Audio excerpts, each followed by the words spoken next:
ఆత్మీయులందరికీ నా యొక్క హృదయ పూర్వకమైనటువంటి నమస్కారములు.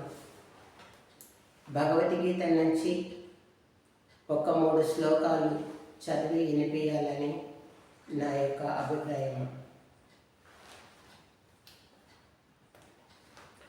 యుక్తాహార విహారస్య యుక్తచేష్టస్య కర్మషు యుక్తసప్నావబోధస్య యోగో భవతి కక్షణాం యోగో భవతి దుఃఖః.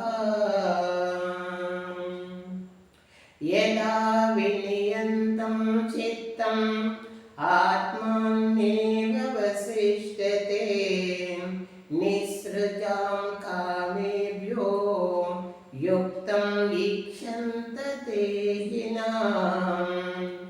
యదా దీపో నివాసత్వో నేయతే సోపమా శ్రుతాం యోగినో యత చిత్తస్య యుంజతో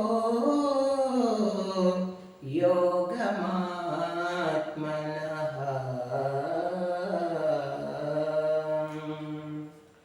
యుక్తాహార విహారాలయందును కర్మాచరణలయందును సంతుష్ట కృప కలిగిన వారు కర్మాచరణములయందును జాగ్రత్త స్వప్నాదులయందును యోగమైన రీతులతో ప్రయత్నించువారని దుఃఖనాశనమగు సంసార బంధము తొలగును, ధ్యాన యోగము సిద్ధించును.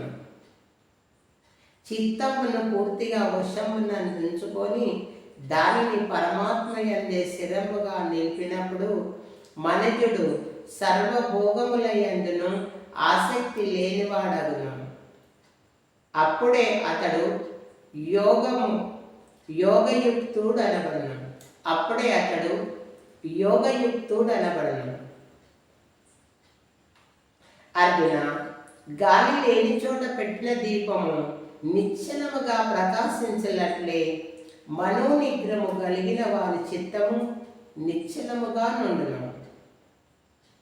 ధ్యానయోగ సాధనచే నిగ్రహింపబడిన చిత్తమును ఉపరతిని పొంది పరమాత్మను ధ్యానించడం ద్వారా పవిత్రముగా భగవానుని సాక్షాత్కారమును చెందిన యోగి సచ్చిదానంద స్వరూపుడై సంతుష్టుడవుతున్నాడు. అర్జున, సంతుష్టుడవుతున్నాడు.